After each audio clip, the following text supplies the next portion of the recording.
with respect to the modern state, but in like a Luxembourgian sense. So we want to discuss this specific question in a very specific context that that originates from 1885 broadly, because the revisionist movement was pretty early on in Germany. We'll get to the details. And I'll be touching upon some tangential topics for historical context. And as far as I'm aware, as the host said, there is a Q&A planned at the very end. So if you have any questions or some, I don't know, confusion or something arises during the talk, please note it down so we can deal with it later. And with all of this said, I think we can move on directly to reform or revolution and why this debate even exists. So, as it is known, the Second International, right, the head of the European proletariat and the vanguard of the working class, so to speak, became engulfed in what is today known as the revisionist controversy. And this controversy began with the major thinkers in the SPD, with the German Socialist Party, which was the SPD, and the largest mass party in the world at the time, because at this time the Russian movement was pretty weak. And in the SPD, some of the greatest minds, so to speak, eschewed some of the most fundamental Marxist theses and succumbed to an idealist neo-Kantian revisionist thinking. And the main belligerents in these debates, oh, a second. Right. The main belligerents in these debates were, of course, as we today know, Rosa Luxemburg and Edward Bernstein, the two sides, right? And throughout the entire talk, I will be displaying some quotes on the screen, and some of them are a bit lengthy, but I have left them intact for your reading convenience. And I will be reading most of them out, so if you feel comfortable, just look at the screen or anything. You don't have to read anything out. So, and this is the 1904 Stuttgart Congress of the Second International. You can see Rosa is right here, and Kautsky is somewhere here. We can't see him in the picture, but yeah, this was the general socialist setting of the early 90s. But before we got here, first we had this whole controversy inside the party. But before we discuss the character of revisionism and reformism, first we have to understand what the state is, what it represents, how it functions. So you have to firstly display the most basic idea Marxists have about the state. So I think the best definition from the quote unquote founders of scientific socialism comes from Engels's Anti-Düring. And in section 3, which exclusively deals with socialism, Engels tries to define the state, what it is, what it represents, and how it is to be dealt with in the future. So he says that the state is supposed to be a real representative of the whole society, but in case of the current mode of production, that is not possible. And as long as it actually becomes this representative, it is no longer a class weapon. If it becomes a representative of the entire people, it cannot be weaponized against one specific group. So as soon as class rule and the individual struggle, which is present under capitalism, ends, this will bring with it the end of the state as well, because it will no longer be necessary to repress a specific group, be it the bourgeoisie or the proletariat, which is the case today. So in case of this socialistic society, this government of persons, which is the broadest definition of the state today, is replaced by the administration of things. And this is the administration that deals with everything, from labor vouchers to what should be allocated where. So the entire process in society. So this is not an artificial process where you can just abolish the state by a decree. And Luxembourg has dealt with this question quite extensively. We'll see to it later. But it cannot be artificially destroyed. It has to wither away. And there is a real basis that Lenin has also explained how this whole process happens. But basically, the German specific term, which Engels used in the original, is Sich-Auflösung, which means to abolish itself, to wither away, to break itself. There is no specific English translation, but these kind of philosophical terms, so to speak, are deeply rooted in German idealism and Hegelian philosophy, through which we know that Marx and Engels were very inspired. And of course, they heavily drew from that. And this word and the usage that we encounter mostly has to do with this context. Another definition that Lenin offered us, for example, in The State and Revolution, is that the state is a product of class antagonisms and how it cannot be reconciled with each other.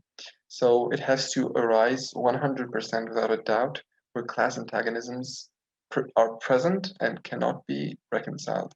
And as we know, these antagonisms cannot be brought together or solved if classes are still present. This doctrine was, of course, changed during the USSR when Joseph Stalin was in power. His theory was actually that under socialism, that was the time when class struggles were actually intensified, not resolved. So we can encounter many different viewpoints in the Marxist school about how the state and how classes intertwine and how they function and what role will they have in socialist society if they will be present at all. But yeah, Luxemburg offers an even clearer image in her Reformer Revolution, which is our main topic for today. So, first of all, she makes it clear that the state is an organization of the ruling class, especially today. And even in a proletarian sense, if we take a worker state, it is also an organization of the ruling class. But this ruling class is nothing but the working class organized itself as the state. This comes from the Communist Manifesto, where Marx defines the state during the revolution to be the working class organized as the ruling class. So this state assumes the functions of favoring social developments, and this is because these are in the interests of the dominant class. So if the dominant class currently is the capitalist class, then the state cannot do anything but work in their interest. So, but this is only to a certain point. Luxemburg deeply believed that at some point there was boiling over. There happened I don't know, a crisis or a breakdown which had economic roots that would bring everything to a standstill. And we will not be discussing the economic aspect of her theory in this sense, but she also has an original characterization of how socialism is to be brought about, and if it's a historical or a material or what kind of necessity it is. Because another big question that arises generally is that is socialism objectively inevitable, or are revolutions inevitable? And of course, all of these questions have to do with how you frame your discourse around the state, around class, and around the general philosophy and the framework which you work through. Then we have the present state, which is the state today. And this was written 120 years ago, but it still is relevant because fundamentally there has there has not been big change in the sphere of state, so to speak. It has remained the same with the same functions. Well, the functions have expanded. We have much more diverse states, different kinds of states with different kinds of functions, but the basis, either the material basis or the political fundamental basis, remains the same to serve the ruling classes. So Luxemburg says that the present state is not society representing rising working classes. This was the view held by the reformists with Bernstein, that this state is a society that represents the working class, which is rising. And Luxemburg says that this is a foolish point of view because it is a representative of not society, but a specific kind of society, which is the capitalist society. So it is therefore a class state. And this goes back to Lenin, who says that a capitalist society necessarily has a class state and functions through this state. So you can see this continuity of thought, like there is no big disagreement in Marx's philosophy, so to speak, about the state. So its reform, the social controls that the government may undertake, is not something that is of socialism. It's not for the working classes. It is also enacted in the interests of capital. And this is what we see today. If we, for example, look at country X as an example, and country X has a regular government, a regular state, a capitalist one, and it has done a reform. For example, reform Y. Maybe it's a labor reform, it's an agrarian reform, doesn't matter. Obviously, all of this is rooted in the present material conditions, something demanded for the reform to be undertaken. But Luxemburg argues that even if this may be so, and even if these reforms may look socialist, they physically cannot be, as the state which is to carry them out is not socialist materially, so or politically. So it is kind of a logical contradiction to consider a capitalist state as a tool of socialist measures, which was Bernstein's most famous point of view. And this is what the present state represents. And this was countered to Bernstein's famous thought, so to speak, that if Bernstein asks that if there is more or less of socialism in a labor protective law, we can assure him that in the best of labor protective laws, there is no more socialism than a municipal ordinance regulating the cleaning of streets or the lighting of the street lamps. Now, what this demonstrates is actually very important because many young leftists, so to speak, have become very confused about what constitutes socialism, so to speak. Is a reform in the interests of the working class socialism? Or is a revolution, is a dictatorship of the proletariat socialism? Was Russia socialist? So many such questions arise. We cannot even begin answering them if we do not understand what this socialism is. And Luxemburg reiterates that public services, people's services, something in the interests of the workers, which is a labor protective law, or utilities and public stuff, which is, for example, the regulating of lights or street lamps, has nothing to do with socialism. And anyone who considers this a kernel of like revolutionary activity is undoubtedly wrong. Yeah. So we have to, after this, of course, we have to explain what makes a movement socialist, because the logical question then would arise, what constitutes socialism? How can we determine what movement is socialist? And Luxemburg, of course, has an answer for this, which is a bit lengthy, but we can deal with it. And this actually came before Reform and Revolution. This statement was in 1898 during the Stuttgart Congress. She gave a speech in October, 2 days, and she clarified all of these questions. And actually, the revisionist controversy was ongoing at this time. So she dealt with it very, very precisely. So she said that she explained the really practical struggle falls into three categories. So, what is the socialist character of the whole movement? So, we can define this in three categories: the trade union struggle, the struggle for social reforms, and the struggle to democratize the capitalist state. Okay, we can stop here. Upon this explanation, someone may think, okay, if, for example, trade union struggle is a category of a socialist character, then that makes trade union struggle itself socialist. This is kind of like crude philosophizing about category X passing its abilities and its characteristics to category Y that it is superior to. That is completely incorrect. And she also demonstrated how erroneous logic in that sense can completely confuse any clear attempt at an analysis. So she says, are these three forms of struggle really socialism? Not at all. Take the trade union movement first. Look at England. Not only is it not a socialist state, but it is in some respects an obstacle to socialism. Social reform is also emphasized by academic socialists, national socialists, and similar types. And democratization is specifically bourgeois. The bourgeois had already inscribed democracy on its banner before us. So she makes it very clear that even though these three categories make up the socialist character of the whole movement, which was the SPD at the time, the biggest socialist party in the world, if we take all of these elements apart, they are nothing but categories of the present mode of production that work in spite of themselves. To explain this in more clear terms, we could, for example, take once again the trade unions. The trade unions are not socialist, and Luxemburg makes it clear, even in Reform or Revolution, but even in a better fashion in her introduction to political economy, that they work to realize the capitalist law of wages, and they are nothing but uh, organs working in a capitalist framework and cannot physically break away from them because the existence of trade unions is dependent on the existence of capitalism. So if we kind of dissect every single point in these declarations, we can very easily find out what has a proletarian character, so to speak, and what doesn't.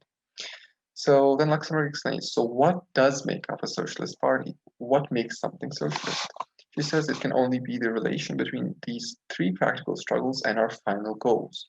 It is the final goal alone which constitutes the spirit and the content of our socialist struggle, which turns it into a class struggle. So now we have class struggle entering the equation. And she tries to measure this whole uh, uh, activity, so to speak, against the final goal, which is obviously the realization of communism. And yeah, she explains that the final goal, we do not mean this or that image of a future state, but the prerequisite for any future state, which is the conquest of political power by the workers.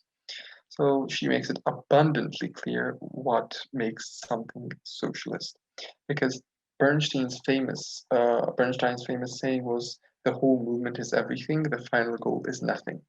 And this quote is purely idealist and doesn't take into account class struggle at all. And Luxemburg tried to kind of juxtapose her own ideas against that. That if you do not have this final goal against which you measure your everyday activities, even if they might be for social reform, you inevitably lose track of what you're doing and where you're going. Yeah. So then we have the scientific basis of socialism. So on which basis does it rest? And Luxemburg says once again that there are three principal results of capitalist development that necessitate uh, uh, a condition that can be the scientific basis for socialism. First, it is the growing anarchy of capitalist economy, which has to inevitably lead it to its ruin. Second, it is the progressive socialization of the process of production, which creates the germs of future social order. And third, on the increased organization and consciousness of the proletarian class, which constitutes the active factor in the coming revolution. So basically, she has defined three scientific bases for socialism, which is the anarchy of production of capitalism. Second is the growing anarchy when this anarchy is growing. Third is the increased organization and consciousness, which is the building of parties and vanguards and socialist movements and so on. So these are the only, not the only, but the main bases. So if someone asks that, okay, you are a socialist, so you advocate for X, Y, Z, but do you really have something tangible in real life, in actuality, and in reality right now that can realize your ideas and ideals? So it's not a vain utopian Don Quixote type of situation. And you can point them to the Reform or Revolution, where it is abundantly clear the scientific basis and everything included. So this whole topic is very, very well explained by Rosa. So now, how do we arrive to this part? Like, first of all, okay, active factor in the coming revolution. And Luxemburg says the coming revolution is the conquest of political power. So how do we seize this power and how do we use it? How do we know how to use it? And this is a big question because the everyday person, which is a worker, has no experience running a state or a government or being a part of the ruling class. So how do we account for that? And of course, Luxemburg has an answer for this, and this comes 20 years later, when revolution in Germany was ongoing, when it started in November 1918, and Luxemburg had to draw up and draft programs for her upcoming party, the KPD, the Communist Party. And she says, the masses must learn how to use power by using power. There is no other way to teach them. Fortunately, we have gone beyond the days when it was proposed to educate the proletariat socialistically. Marxists of Kautsky's school still believe in the existence of those vanished days. To educate the proletarian masses socialistically means to deliver lectures to them, to circulate leaflets and pamphlets among them. No, this school of socialist proletariat doesn't need all this. The workers will learn in the school of action. So, why is this so important? Because the major outlet of today's socialist parties and movements is specifically and exactly delivering lectures and circulating leaflets and pamphlets. So then we ask Luxemburg, okay, if that's so, where do we start? What do we do? And we can look at the answer and find the answer in her own life. Between 1909 and 1914, before the outbreak of World War I, the SPD had a socialist school in which Luxemburg was one of the foremost teachers. She taught political economy and history. And this was what she meant by Kautsky school. But now she says that those days have vanished. So here we see the direct analysis and the material analysis of present conditions. Luxemburg at every point sees reality for what it is and doesn't impose onto reality her ideals. So her ideal, for example, would be to educate the proletariat through this Marxist school, which she did for 5-6 years. But suddenly the world changed, Germany changed, so something had to be done.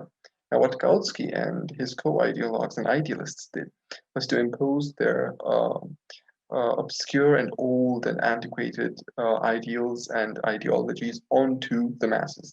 They projected their ideas onto material reality, and this is precisely what constitutes idealism.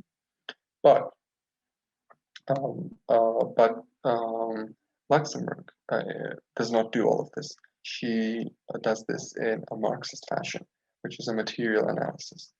So yeah, that is the whole question. We have to look at every individual case and decide for that case what is to be done, how we should proceed. Yeah.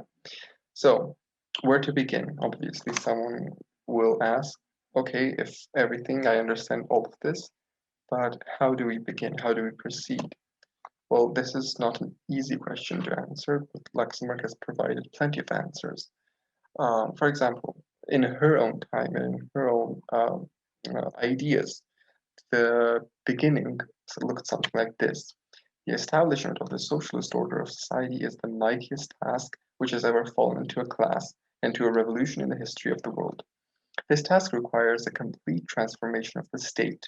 See, we have to pinpoint this and then talk about it. The complete transformation of the state, a complete overthrow of the economic and social foundations of society. This transformation and this overthrow cannot be decreed by any bureau, committee, or parliament. So when reformists speak of inaugurating socialism through decrees and through national assemblies, it's nothing but pure utopia. And Luxemburg has many, many writings dealing with this in detail.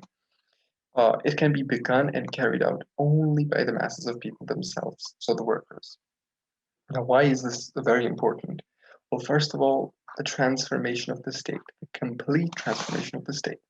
Before the Paris Commune, Marx and many socialists of the time thought that they could seize the current state and use it socialistically, so to speak, for their own reasons and aims.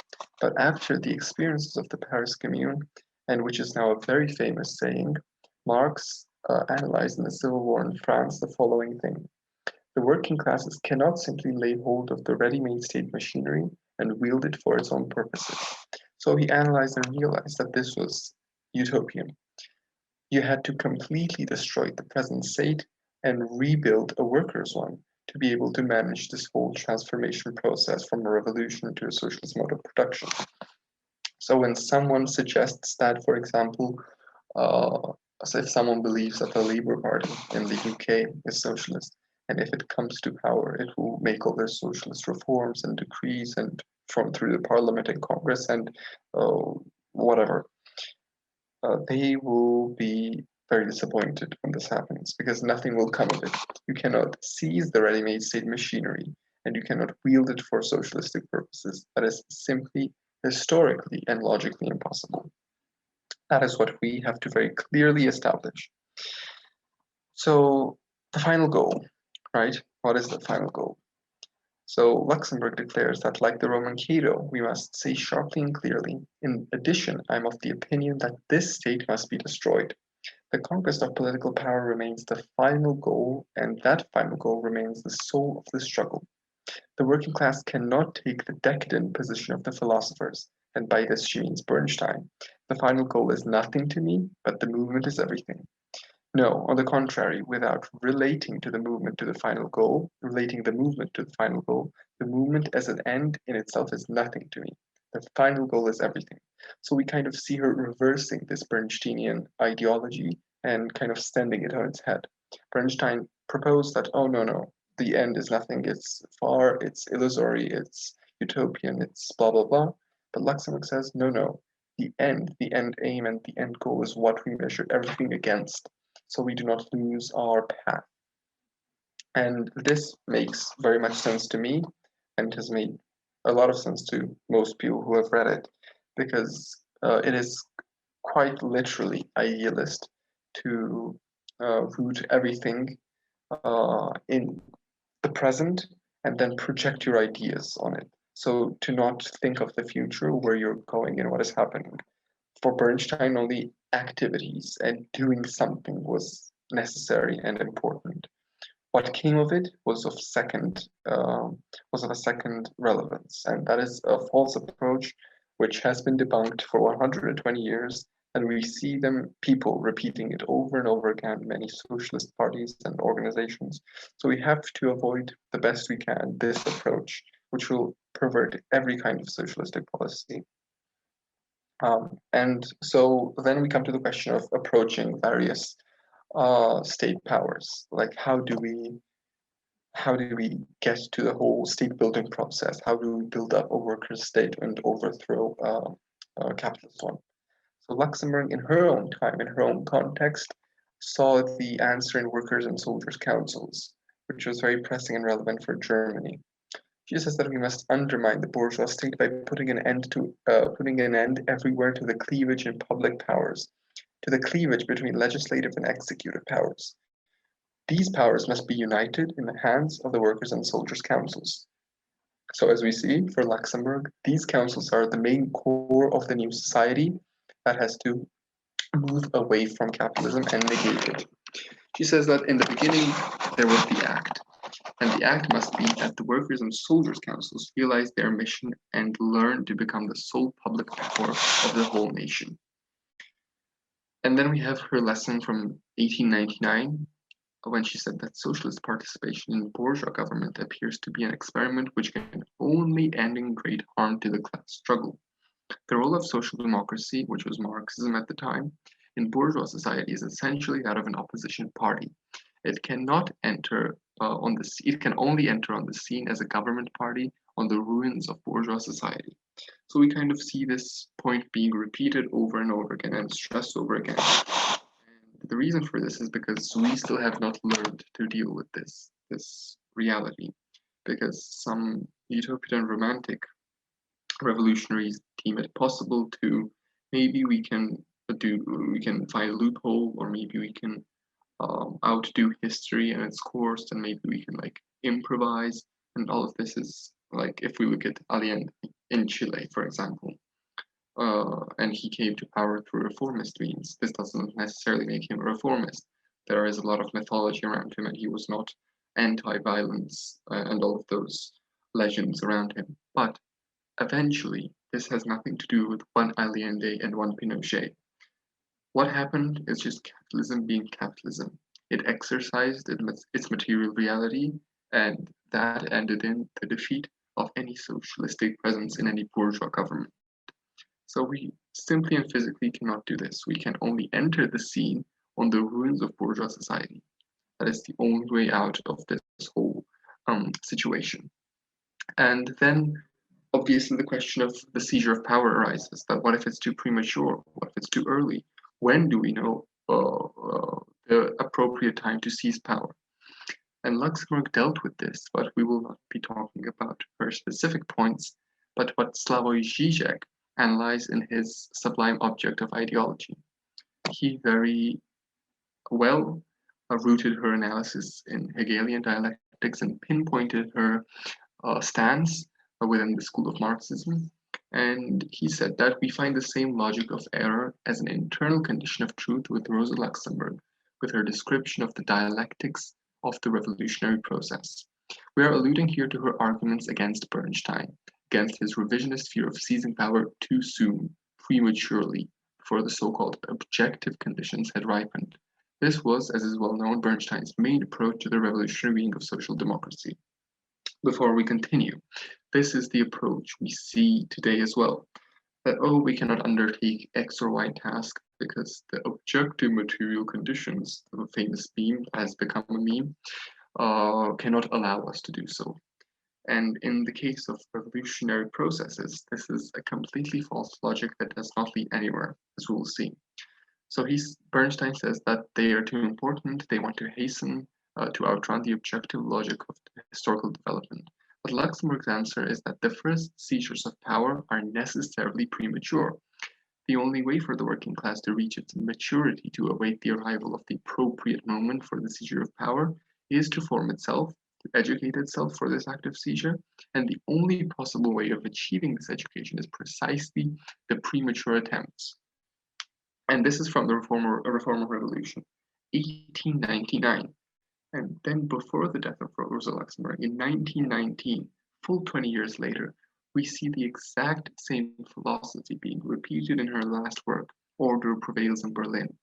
So we can see that how her ideas were completely undefeated by the tide of history, and they proved to be right. And Bernstein's ideas were obviously debunked by the objective march of historical events. And when the defeat of the Spartacus uprising tragically took place, Luxemburg once again said that this was a premature attempt, but this was once again a kind of a swing by the working class at learning something new, at learning to handle power and do something with its revolutionary energy. So Zizek says, if we merely wait for the appropriate, or Rosa says, if we merely wait for the appropriate moment, we will never live to see it, because this appropriate moment cannot arrive without the subjective conditions of the maturity of the revolutionary force being fulfilled. That is, it can arrive only after a series of premature failed attempts. So this is the whole philosophy of prematurely seizing power, that we cannot, there is no chance of being a good time to seize power. There will never be an appropriate moment of guaranteeing success to the working classes. There will never be a situation where we can 100% state that if we seize power now, we will come out victorious. It always comes with a risk. It is always premature, because that moment of objective material conditions allowing for a revolution to succeed will never ever arrive on its own. It will never be on your plate. No one will put it there. You have to grab it and force it on your plate. And this process of grabbing it is exactly the premature and failed attempts, much of which we have seen in past history. The lion workers and the Chartists in Britain, for example, and the lion workers in France, or the Russian Revolution in 1905. There are many, many examples we can look at to verify these claims. So now the present, we arrive at today. So what is to be done? That is the main pressing question, which has been pressing us for the last 150 years. So how can we take these lessons and apply them to today? How can we use them? So if we take an account specifically Rosa and her thought, then we can find many good tips and tricks, so to speak, of how to go on about everything. First of all, there has to be a mass party of workers, a vanguard, so to speak, which will have the task of educating, organizing, and protecting the workers, protecting in the forms of either trade unions, or there are many outlets. So something fundamental has to happen. There has to be a core of socialist activity in any given nation, and this core has to be a mass party of the proletariat, which will not lose its touch with international moments and international workers and the international situation. So with all of this come the questions of democracy, the questions of central committees, how we can organize, and there are many theories from Rosa to Lenin to Trotsky to Stalin to many people. We can think of many people who say different things of what is to be done. But the main question is once again, or the main answer, to speak more properly, is Rosa's approach to look at every single individual case and discuss everything on a case by case basis, upon which we can do a materialist evaluation in a Marxist fashion and see what the appropriate approach to the present conditions would be. This is the only way one can do a revolution, so to speak. There is no ready-made formula, there is no ready-made blueprint which you can use. You cannot take the history of the Russian Revolution and apply it to Ireland. You cannot take the history of the German Revolution and apply it to Georgia. That is simply utopian and eventually reactionary thinking, because it will never yield any results. You cannot use Lenin's What is to be done as a guide of a revolution. Sure, you can take many advices, many tips, many tricks from them. You can inform yourself through them, which is what we do when we read theory, but you cannot substitute autonomous thought, analysis, decision making, and the analysis of present society with these books and papers and pamphlets. There has to be conscious thought behind all of this. So, and what the future holds. How is there a general path that may occur? So we can find answers in many places, and we can deal with the mode of production and the political organization and everything in a very easy manner. For example, this is a scheme I made a while back for my article where I dealt with classes and the state, which all of you can check out. I'll link it at the end. And I explained all of this there much easily. So this looks a bit confusing, but this is the starting point, the middle pink part. So today we're living in bourgeois democracy.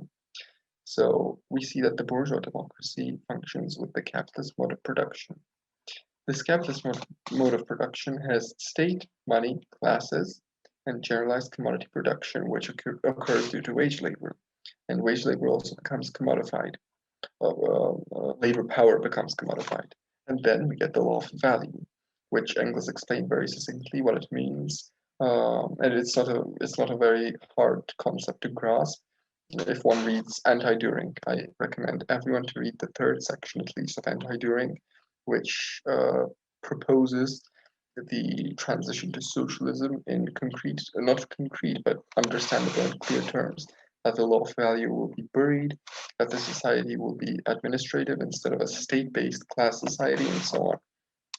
From bourgeois society, we go to the dictatorship of the proletariat, which is the transitionary period between capitalism to lower phase communism, or socialism, if you will.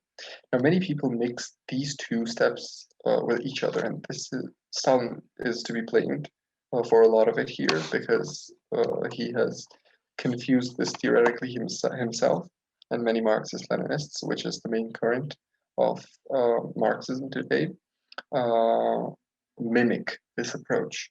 But it is abundantly clear to anyone who reads the foundational texts of Marxism that the dictatorship of the proletariat, which is a political organization, has nothing to do with socialism, which is a mode of production, as they are not one and the same. Because socialism, or lower phase of communism, has a communist mode of production. This is what it shares with the higher phase as well. Now, the dictatorship of the proletariat works to inaugurate this communist mode of production, to negate the capitalist mode of production in which it exists. So to mix up these two phases can be very, very detrimental to any movement. So during the DOTP, we abolished the police, the bureaucracy, the very, very typical yada yada. You can see the April thesis by Lenin about this. This is kind of self-evident because we know we cannot have the people's police and the people's oppression and the people's bureaucracy. That's kind of very silly. You cannot paint these state apparatuses in red, which is what Marx was aiming at. To demonstrate that you cannot wield this ready-made machines. You have to destroy them completely. So during this phase, of course, bourgeois society is still present. Its birthmarks are present, and labor is still indirectly social. But what happens is collectivization and nationalization. These are the first steps advocating the capitalist mode of production. So in this stage, we are simply trying to move away from this to this. So when Marx says between capitalism and communism, there can be nothing but the revolutionary dictatorship of the proletariat, this is the whole visualization of that. Then if this, and of course this will take a different kind of a different face or a different type. It'll be of a different type in every different country because the so-called material conditions are different everywhere. But this is the general outline, the general scheme of how it will probably happen.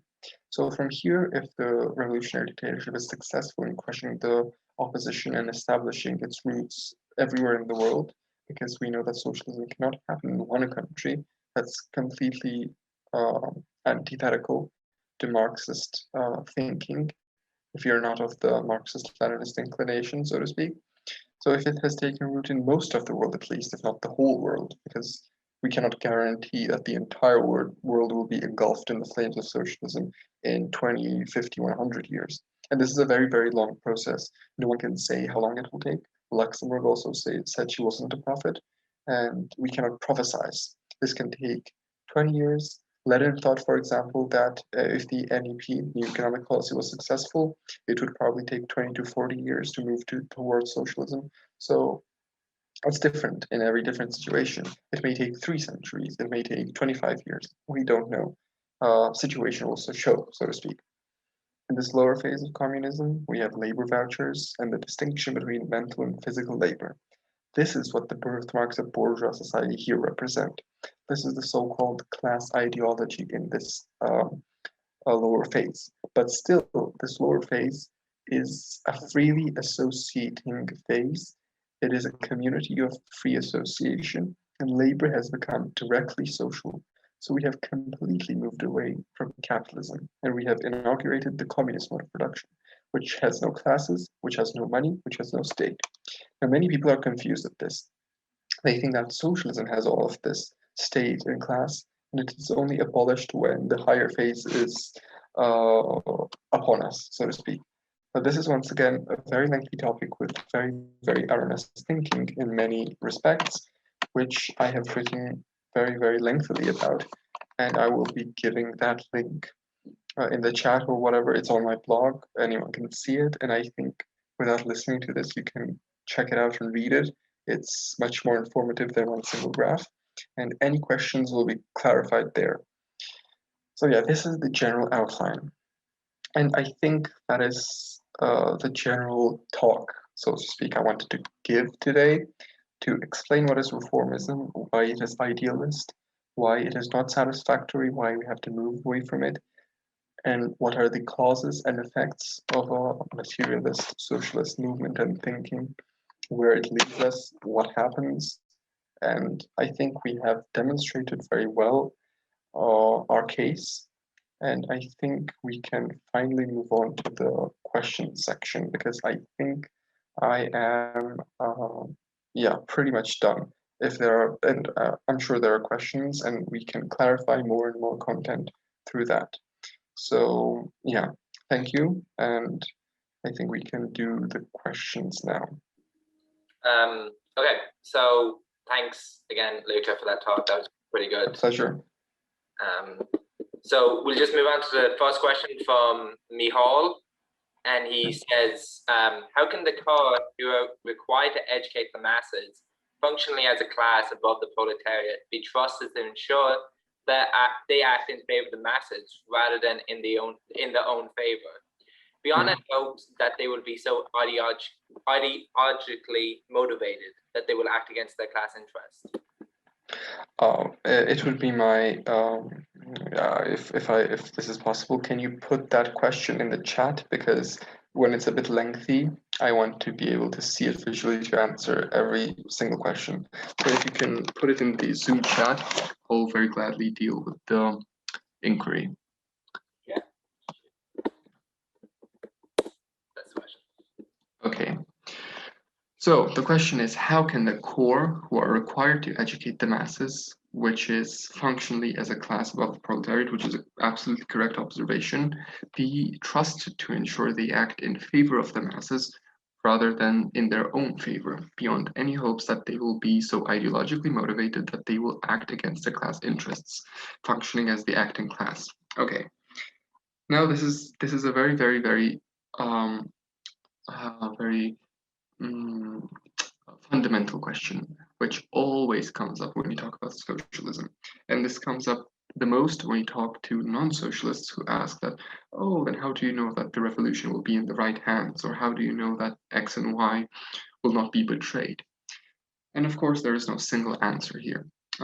The historical experience proves that sometimes you're successful, sometimes you fail.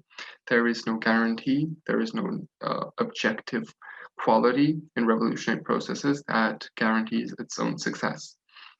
But if we once again refer to the historical record, the core in this case was the SPD, which was functionally a class above the proletariat, but Luxembourg tried to make it give it a mass character, so to speak. It was a mass party, but it still was kind of barred off from the general population.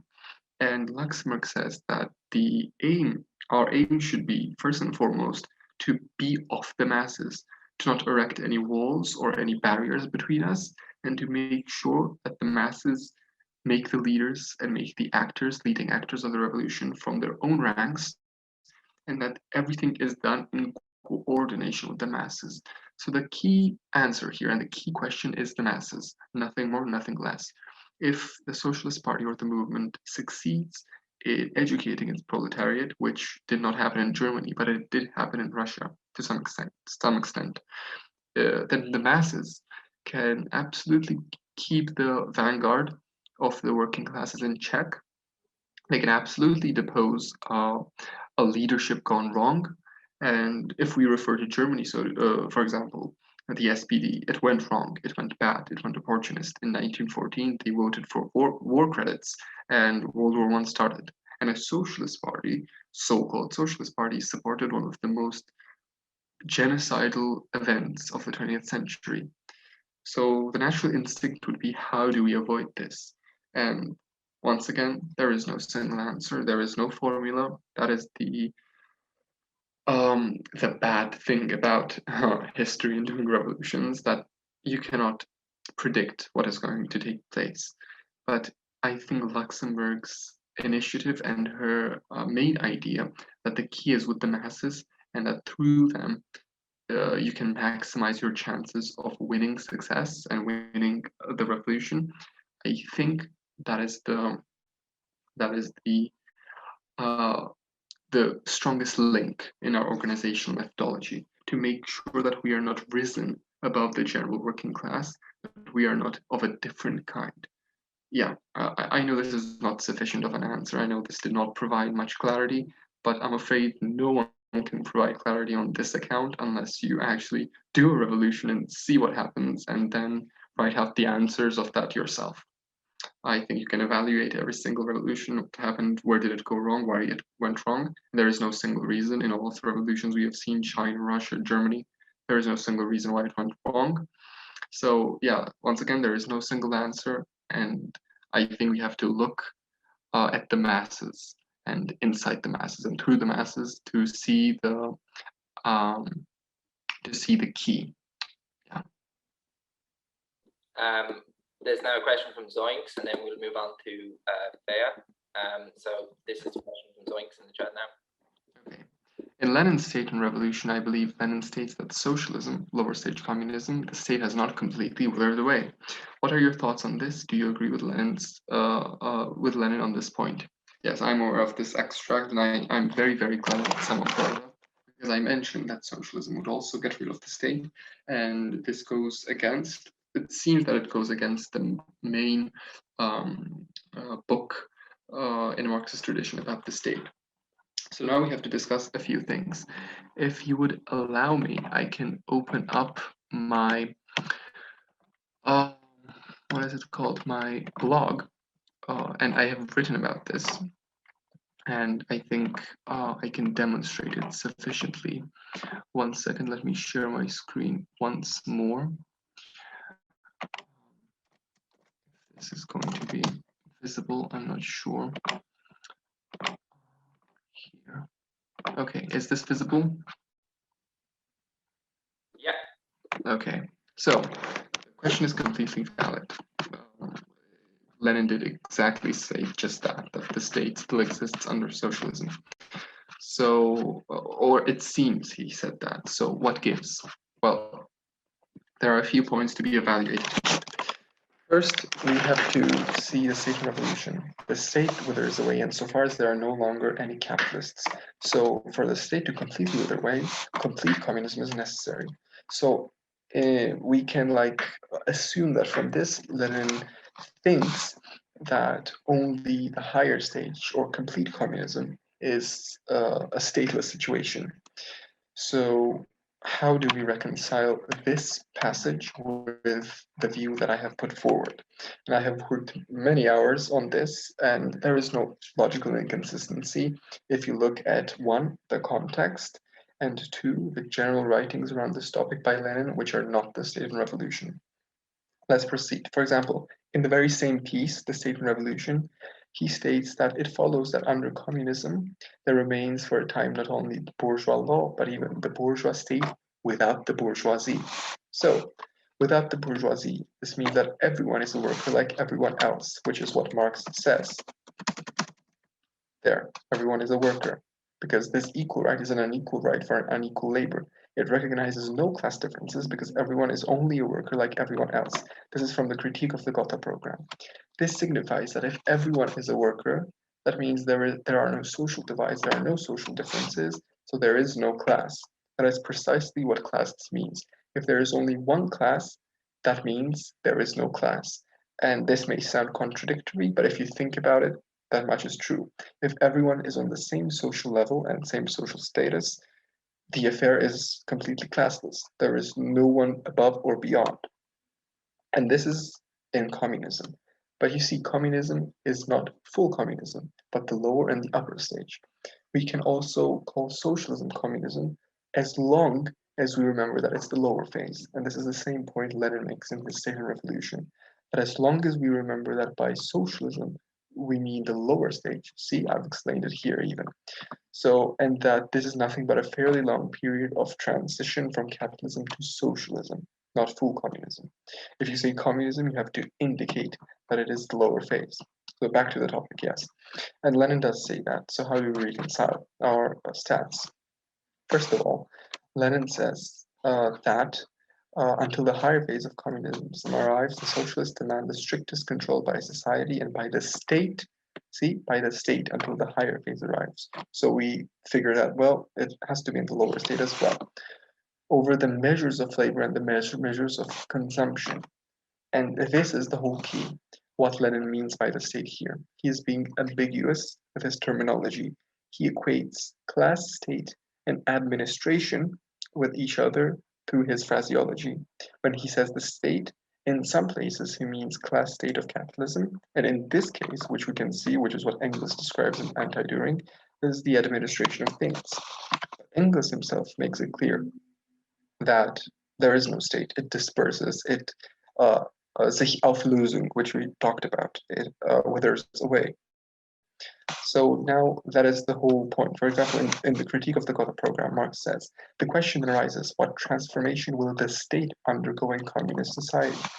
So one may assume that, oh, so if there is a state that can go transformation in a communist society, we a priori assume that there is a state in communist society.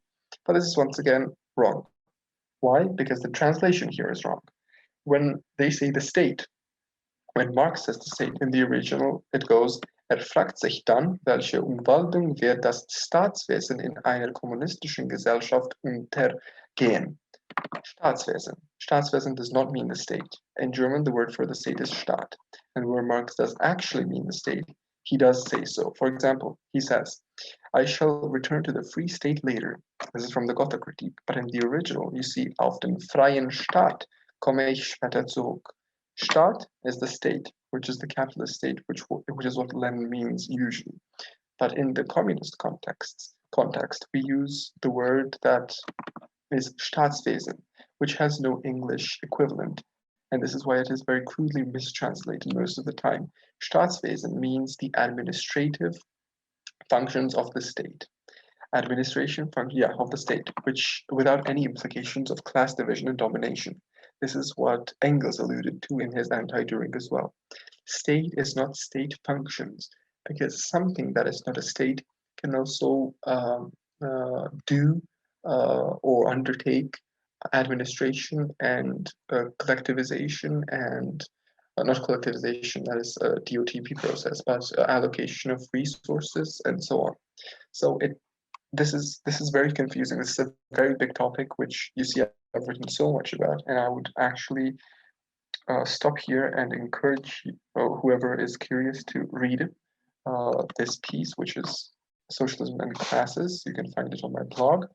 And I've dealt with this question very extensively with very many resources, and you'll be introduced with the concept of class ideology, which will absolutely make the entire thing clear. Yeah. Next question. If yeah, fair. You can go ahead now. Yeah, so like first of all, I kind of just want to thank you for giving your talk. It was really useful, and it's kind of Thank you. difficult to find really in-depth scholarship on Luxembourg's kind of work, so I really appreciate it. I'm just sort of wondering, specifically, you're kind of talking about like in your answer to Paul's question that I suppose like having a sort of a primary focus on the masses to some respect in order to judge the like the success of a party and representing the working class, and you cite the example of like the SPD as having failed at doing that because they're unable to educate the masses and so on. So my question kind of specifically would be, how do you think Luxembourg, or maybe people who like yourself who study Luxembourg, would have interacted with the Chinese Revolution? Because we would have seen, concepts such as like the line and Cultural Revolution. Well, I'm so glad you brought that up. Yeah, I'm very glad. I mean, I'm just sort of wondering, like, what's the sort of like scholarship? How do people who study Luxembourg kind of like feel about that? Shouldn't we all be Maoists? Yes, this is a very, very good question, and thank you so much, because I've always held, kind of semi-ironically, that Maoism is much more in line with Luxembourg than it is with Lenin, especially with regards to organizational methodology. If you look at democratic centralism and how it played out. And first of all, to discuss democratic centralism, which many take to be a dictatorial thing invented by the Bolsheviks or something, completely wrong. First of all, it originated in the SPD itself, and it was very much supported by the Mensheviks as well. It's a tactic, simply. It doesn't have an ideology. It was just opted most famously by the Bolsheviks.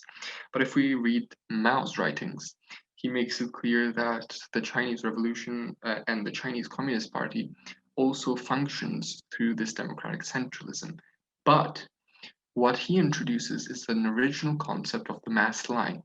And if you read the quotations from Chairman Mao, the very short, small, little red book, there are also yeah, you smile. I think you have a copy, right?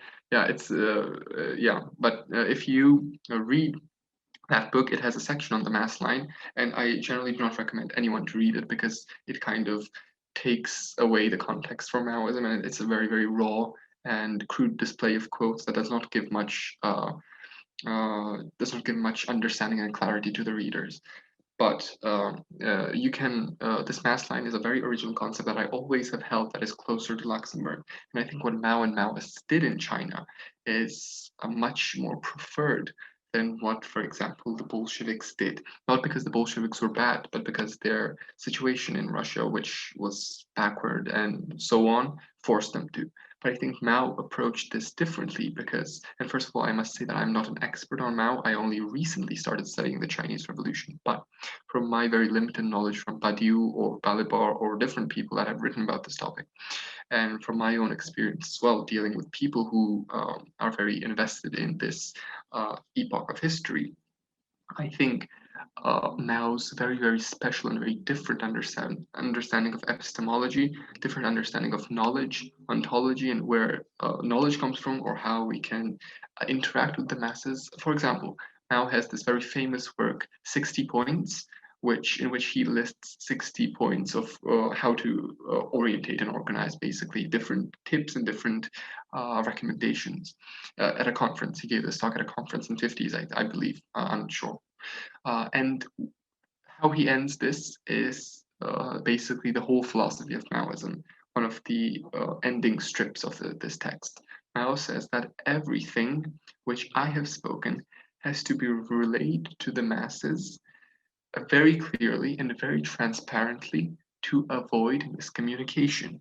So Mao very consciously and very directly sees this problem and deals with it in a likewise direct fashion, that everything has to be transparent, direct, and simple enough that everyone in the masses, so to speak, understands. And this is the exact approach that Rosa Luxemburg had in her 1918 Russian Revolution, which is very crudely misused by anti-Bolshevik people. And we recently translated a book about this topic. It is also on my blog by Adolf Farsky, her comrade. You can also see to that. But yeah, this is the same idea that Luxemburg puts forward, that the unlimited democracy, not in the bourgeois sense that, oh, everyone will have free rights and you can also have fascists along the side in the revolution because, oh, free speech or something. No, completely abhorrently misunderstood the point. And this democracy, this unlimited freedom, and this school of revolution is the only guarantee that the masses will go towards the correct path. And what Mao emphasized is precisely this transparency between the party and the people, that if that is lost, if that connection is severed, then the revolution will absolutely go haywire. And that is exactly what happened when our dear Deng Xiaoping introduces beautiful reforms, and yeah, and we got the modern day China, which is quite the tragedy. But I am very glad. I cannot answer for the Cultural Revolution because I'm very ill informed on it, and I do not want to speak out of my expertise, so to speak. But yeah, I thank you for raising that point because it once again underlines some of the main connections between major revolutionaries in the world, in this case, Rosa and Mao, which is a big avenue to be explored if anyone's interested. Okay, so A. Quinn has asked the question, and I can just post it. How can communists in the West help communists in the post-Soviet states where communism is illegal? Okay, thank you for the question. Firstly, illegal is kind of, so it's illegal technically. Like, for example, communist symbolisms are illegal. Hammer and sickle is illegal. You cannot display that. But if you walk on the streets, you will see many Soviet paraphernalia and many Soviet posters, or a few flags, or even tiny statues of Stalin with hammers and sickles on it that many old people have brought out to sell. And no one persecutes that. No one puts you in jail for that. That's silly. It's a very formal law that indicates that this is an anti-communist country. But when it comes to serious organizing and serious stuff that we do, that is a bit dangerous because first of all, it is quite literally not legal to undertake communist activity. For example, in the 1960s, the European Commission said that the dictatorship of the proletariat is illegal under European laws because it's very violent and against democracy. So that extends here as well, because we are a pro-European country, pro-EU, pro-NATO, unfortunately, and that extends to our present situation, which makes all of this very troublesome. But the only way you can help is to do your line of work in your own country to ensure that in any future possible events of a revolution, when something eventually breaks out, there can be fertile soil for this revolution to spread in most nations, if not all. If you do your line of work if you're Irish, for example, in Ireland, and I do mine here, and in 50 years, when ecological collapse finally prompts the masses to undertake the Red Banner once again, then we can ensure that there will be a more of a possibility of contact and communication and cooperation between our two nations due to the work that has paved the way towards a successful realization of the revolution. So simply and shortly put, what you have to do is be a good socialist in your nation. That's it. Yeah, so I don't think there's any more questions coming in, so I'll just ask mine. What do you think, in your own view, is like the future of the left? Are you optimistic about it, or pessimistic, or et cetera, et cetera? The European Union, a very complicated topic to be dealt with in a short. Yeah, sure, that's fine. I have plenty of time, but yes, the European Union is a very complex topic, and I'm afraid I cannot give concrete answers because, once again, we're not prophets. We cannot really foretell what is about to happen. But in my personal opinion, if that's what you're asking me, there are only two avenues the European Union can really go. First is a slow disintegration, and as far-right governments more and more frequently in Europe, they will be loaded with Euroscepticism, which is the main ideology of the far right in Europe, and they will slowly opt out of the European Union. And this will take many years, but this is a very big possibility. For example, Turkey, Hungary, Poland, and so forth. There is a possibility that they may have governments in the future, or that they have brilliant governments now, that can easily start the process of exiting the European Union. And if this is the way that it happens, then I believe it will be either an alliance of three countries, only a formal one, or it will completely tumble down and fall on its ass. And the other way, I think the EU may be militarized in a sense, a kind of EU-NATO fusion, not that they are very, very distinct in the general scheme of things, but a kind of, if the EU ups the ante, so to speak, and becomes more militaristic, and we get the same image we got before World War I, when most capitalist countries, imperialist countries, were extremely militaristic, had extremely chauvinistic rhetoric, but this defeats, once again, the purpose of EU, which is assimilation and globalization and cooperation and blah, blah, blah, all these fancy democratic cliches. But yeah, it is very much possible. I don't think anything good will come out of it in the end, obviously. But there are very, very different radical ways this failure of the EU may take. So yeah, I'm not sure, but whatever it is probably not very good. Yeah, thanks. Yeah, Faya, you can go ahead now. Yeah, no bother. Yeah, so you kind of had the slide, I forgot to take the quote down, where Luxembourg is kind of talking about how, you know, it's always premature to... Oh, one second, I can pull that up once. Yeah, if you can pull it up, that'd be quite useful. But basically that quote where Luxembourg is... are you talking about this one, the Zizek one? Where it says it was that specifically about Luxembourg. I think it was just before that, where she was kind of talking. 1 second. Like, it will always be premature. Yeah, no, that was the premature seizure of power was inside the Zizek quote. Oh, it's here. Yeah. Okay, that's perfect.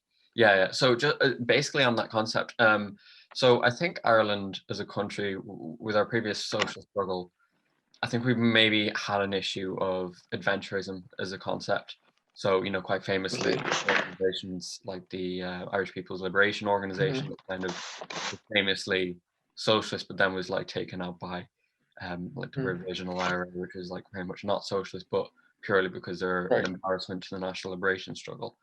And just kind of that there has been a history of armed struggle in Ireland against like imperialist forces. So it's obviously always going to be premature to instigate any kind of seizure of power in a country. But having said that, though, if you know people were to go out tomorrow morning and decide, right, we're going to do like some kind of like insurrection against the state, that would obviously be more premature than perhaps, you know, could otherwise be. So does Luxembourg kind of deal with that kind of idea that like it's always going to necessarily be premature, right? But like, how do we analyze that our like insurrection against the state or people's, or whatever terminology you want to use, is in the interests and is supported by the masses more broadly, or is this something that wasn't really Sure. covered in the work? Yeah, I understand. So basically what you're asking is, how do we differentiate the prematurity of taking a red flag and jumping to the streets right now, and the prematurity of a 50,000 man socialist party taking on the state, for example, because both of these will be premature, but they are very different degrees of premature, right? I think that's what you're Yeah, asking. based on my question, and also if you know, if Luxembourg specifically kind of spoke about that in any writings that you could Right. recommend. Well, I have not come across any writing where she specifically differentiates between different types of premature seizure of power. But I think I can something that can make it clear if you go to the Marxist Internet Archive, Marxist.org, Luxembourg Archive, the very, very last work, 1919, The Order Prevails in Berlin. I think this is and her final work, this is the place where she takes this concept of premature seizure of power and applies it to her direct everyday reality. Because when she was writing that, the Spartacists were being lined up against the wall and shot. So I think when the time finally came of this premature seizure, she was able to give more answers. So it will not give you the answer, but I think it'll make it a bit clearer. There is no, I think this is a bit logical. Like if the people here in this, yes, thank you.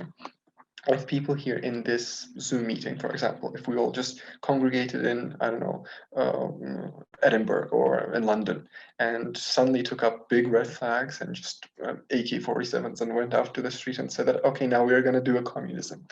That is of course premature, but that is not the type of premature that Rosa was talking about. She was talking from the context of a socialist mass party that was the biggest in the world, that had substantial support from the people, that had a big budget to do its agitation, and it wasn't an adventurous project of a few teenagers who just wished to make things better. So I think this is a very intuitive thing. It's like the leftist society of your university, for example. Obviously, you cannot do a revolution right now. You cannot do a communism because you are a few hundred people at best, or even any party in Ireland that is communist. I don't think there is any place on earth right now that has. Just Yeah. to kind of interject, sorry, Shock, over here. But I mean, like specifically, like you know, we have like a large Trotskyist parties in Ireland at the moment, with you know probably a couple. I mean, with like acclaimed membership of like over 1,000 members. I'm not obviously not saying on a fucking Zoom call like, oh, Yeah. I'm advocating Yeah. for that to like overthrow the state or whatever. But I just mean like in terms of like the level of political development for Trotskyist organizations, or whatever, or claim to be Trotskyist. But do you know what I mean? It's like where is that biting point Line. between? Yeah. Where is that Yeah, line obviously border? this is like you could write a book on that topic, but Yeah, that's the thing. You could broad write a book on that topic, so there is no one short answer I could give you. It's a very, very big subject to tackle. But I think we can even think more globally. The IMT, I think the biggest Trotskyist party, and I know a few Trotskyist parties also in Scotland, and I know that some of the members who are present in the branches. And I think the overall image is very dismal. The main thing the Trotskyist parties are known for is covering up sexual allegations and not doing anything. Unfortunately, which is not what Trotsky would have wanted, most likely. But yeah, I think it was Zizek, was it Zizek? I'm not sure, but someone who deemed this whole epoch that we are right now in the black years of socialism, the black years of Marxism, the dark years, because well, retrospectively, the Soviet Union has been defeated, every revolution has been defeated. There is no one big socialist stronghold. So what do we do in this scenario? Like it's a very sad situation. But you can find many answers in many places, but definitely not with one person in one place. So I cannot give you anything satisfactory here. But yeah, but I think if you do your own share of work in this line, in your own little city or town, that is more than sufficient for one person to prepare the conditions for what is to be in the future. I think Rosa has a very good, very, very good newspaper in Berliner something, I think it was a youth newspaper in Berlin, and she wrote for them an article explaining what socialism was. It's called The Socialization of Society. It's also on Marxist Org, 1918 December, if you want to look for it. And in that, she says that it will not take centuries to prepare for this revolutionary activism. I can pull up the real quote here. And I think it's kind of like a hopeful setting the scene type of thing, which here the socialization of society. So now the working class youth is particularly well qualified for these great tasks, the tasks of doing the revolution, right? As the future generation, they will indeed quite certainly already constitute the real foundation of socialist economy. We do not need, however, to wait perhaps a century or a decade until such a species of human beings develop, human beings that are not egoistic, lazy, frivolous, thoughtless, and so on.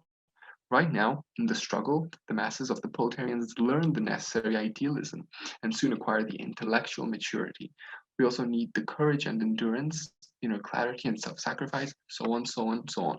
So basically, it's a very, very big process of setting some moral prerequisites, setting some foundational attributes of your movement forward, and making sure that this entire process happens under conditions that Luxembourg outlined 100 years ago, which is democracy, if you're so inclined. If you're a left communist of the Italian tradition, obviously you'll have not very many nice things to say about democracy. But yeah, democracy and mass activism and striking and so on. So it's a very complicated thing. And I'm once again very sorry that I'm not able to provide very concrete answers. But I think with the type of abstraction those questions come, no one really will be able to give a crisp answer unless they write a whole book about it. So yeah.